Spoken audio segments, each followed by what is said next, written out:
Welcome back to Mini Movies. Today, I am going to explain an Indonesian comedy drama film called Too Handsome to Handle. For several generations, the Mas family has been gorgeous, and many people respect them because of their attractiveness. It also allows them to make a lot of money. God's favorite, aren't they? Okus, the eldest son, is a well-known internet sensation. Because of his good looks, he has millions of fans. He is also regarded as a love guru who helps men charm their crushes. Pakar, their father, was a heartbreaker in his time. He dated over 1,000 girls before meeting their mother. Meanwhile, the mother, with her manly features and noticeable mustache, can be considered attractive. Finally, the protagonist, Kulin, is the youngest and most gorgeous of all. The family has become accustomed to living like attractive people, except for Kulin. He is unable to live a normal life due to his looks. When girls see his lovely face, they go insane, pass out, grab their hair, and frequently get nosebleeds. As a result, he's never had an actual relationship with a woman. Kinda tough situation though. He has been homeschooled and avoids going out in public as much as possible. Kulin has no companions with whom he can chat, except for his pet fish. He usually plays card games with it and speaks to it aloud. His family worriedly observes him through a camera. They want him to have a normal teenage life and will do whatever they can to support him. Poor soul.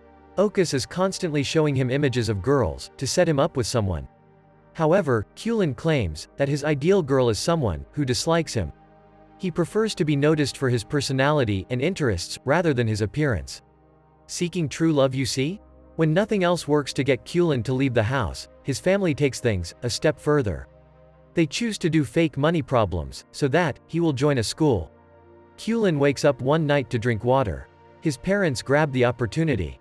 They act to be concerned about their financial situation and make a dramatic decision. They say that they would only eat scrambled eggs for breakfast until they can afford Kulin's homeschooling. He feels terrible for causing so much stress for his family. Next morning, he says that he will be attending school for the next semester. The family gets happy by his decision, but their smile fades when he says he will only attend an all-boys school. They wanted him to be able to talk to girls, but they are fine with taking things one step at a time. Baby steps, you know? A few days later, Kulin goes to an actual school, and Okus drops him on his first day. Kulin refuses to remove his helmet. He intends to wear it all day, to hide the fact that he is good-looking. However, the idea fails to work, because the helmet attracts more attention than he planned. Oops. Kulin sits silently in the last seat in the class. But he is disturbed by Sidi and his crew. Soon, the teacher walks into the classroom. She gets curious to see a boy wearing a helmet and asks him to remove it immediately. Kulin reluctantly follows the order. He removes his helmet slowly and dramatically, revealing his face. In the next scene, the teacher is taken into an ambulance because of nosebleeding, gasping for air. The other kids complain to the principal that the new student is too handsome to handle. Kulin tries to return home by running across the hallway. But the bullies trip him up and take him to the school's storage area. They introduce themselves as Power Rangers, and their gang is known as the Tiga Tak. Sidi is the gang leader and the principal's son. They explain that they need Kulin's help to ask a girl out to prom. For the past 3 years, the group has been in their senior year of high school. They will not graduate until Sidi attends the prom with Amanda. She is the most attractive girl at BBM school. The gang, however, wants Kulin to give the proposal to her. It was because she only accepts offers from gorgeous men. They appoint Kibo to assist Kulin and lead the way. Kibo is an innocent boy who has already been a victim of their antics. So he is forced to follow the bullies' orders. Following that, Kulin and Kibo visit the principal's office. Kulin files a complaint about bullying at school. Kibo is aware of the result, but he continues to support Kulin. Will they get any help? The principal is concerned about his son's reluctance to finish his school. So he urges them to do whatever the bullies demand. That evening, Kulin and Kibo decide to do the job the next day and free themselves of the burden. Kibo is the first person to show Kulin kindness that has nothing to do with his looks. Despite the fact that the day didn't really go as planned, he is pleased to have made a new buddy. Well, that's one good thing, isn't it? They proceed to BBM school the next morning. The girls quickly detect the presence of the dudes. They are serious about keeping ugly boys from entering the school campus. As a result, when the entire school notices Kulin wearing a helmet, they all ask him to remove it. In a crucial moment, Kulin removes his helmet, causing chaos among the girls. The news is broadcast on television, only a few hours later. Videos of girls crying, bleeding through their noses, becoming possessed, are circulating on social media. Kulin becomes famous as the too handsome to handle guy. 'Cause why not? Amanda is the BBM school's hottest student and model. She hears the news and is immediately charmed by Kulin. He's the first guy who matches her in terms of appearance and social standing. She makes it her goal to impress him right away. After a while, he phones Kibo, who picks him up. Kibo and his grandmother welcome him to the house and offer him to remain as long as he likes. Kulin is amazed when he walks into Kibo's room and sees two rare collectible playing cards. They learn they have a lot of interests in common, and one of them is collecting playing cards. They will make a good bond, don't you think? Next day, they go to the all-girls school to look for Amanda.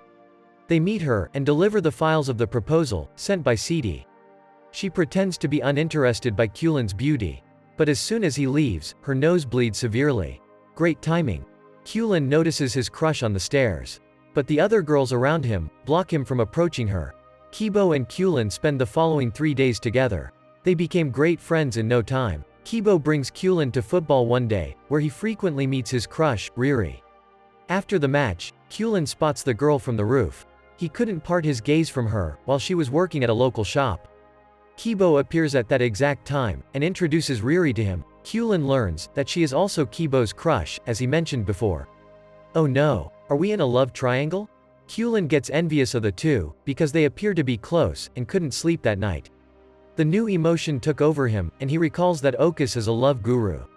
He decides to meet him next morning. When they finally meet, Okus breaks down in tears of joy. He'd been looking forward to the day when he could give his brother some women advice. Kulin has forgiven his family for trading him out to his followers. After that, the brothers go grocery shopping together. Okus makes a list of things Kulin should do to impress his love. As Kulin follows Okus' advice, he realizes he doesn't know Riri as well as Kibo does. But still, he refuses to lose his first love.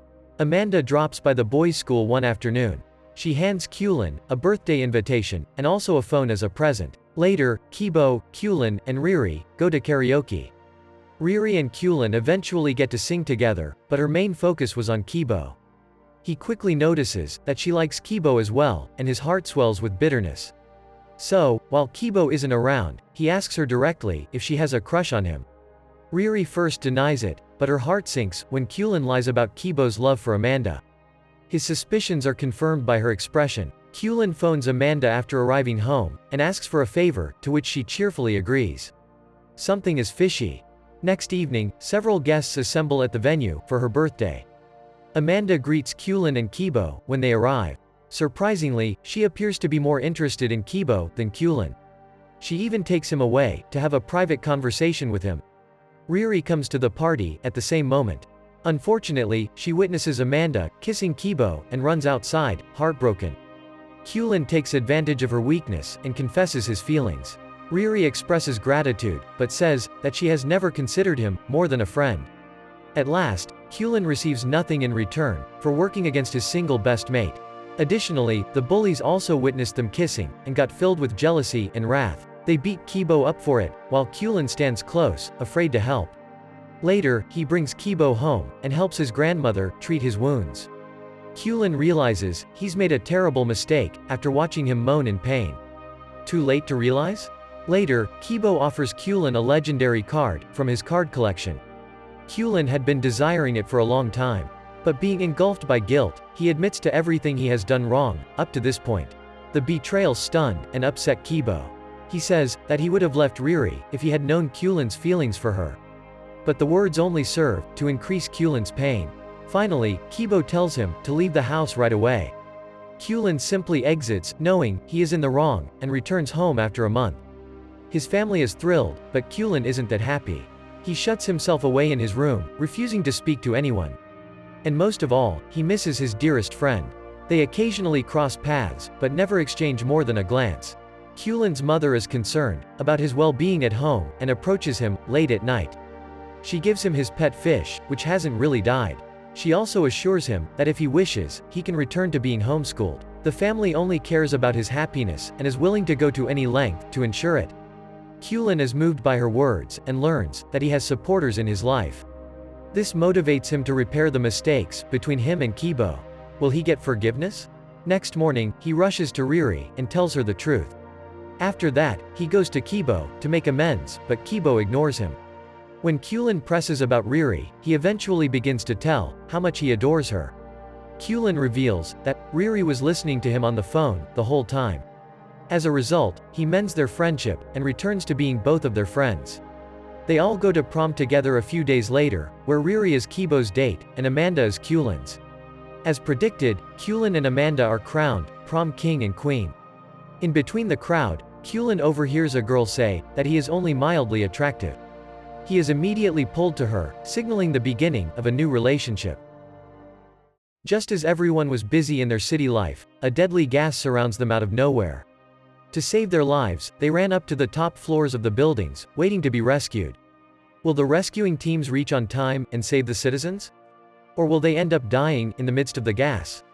Click on the video appearing on screen to watch this video to find out. If you liked the movie, consider sharing it with your friends. Show them you found a great movie today. Don't forget to like and subscribe. Thank you for watching.